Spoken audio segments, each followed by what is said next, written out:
எடப்பாடில் பட்டை இல்லை ஒன்றும் இல்லை. இதை வச்சு எப்படி பிடுங்குறது? இருந்தாலும் இதை வச்சு பிடிங்கி காட்டணும். 200 கட்டை வேணும். பட்டெல்லாம் ஒன்றும் இல்லை. எப்படப்பா பிடுங்குறது? 200 கட்டை தேவைப்படுது. வரவும் மாட்டேங்குது.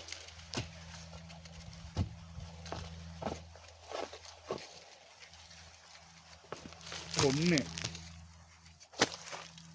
இதை வச்சு தான் பிடுங்க போகிறோம். பட்டெல்லாம் ஒன்றும் இல்லை. 2 பேர் ஒரே மாதிரி.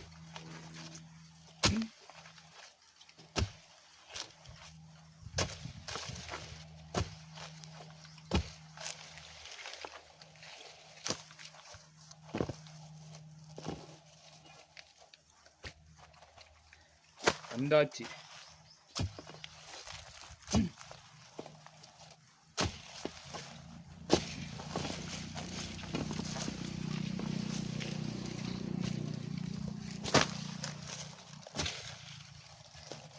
அப்படிதான். இதில் ஆகாது 3 கட்டை தான் ஆகும்.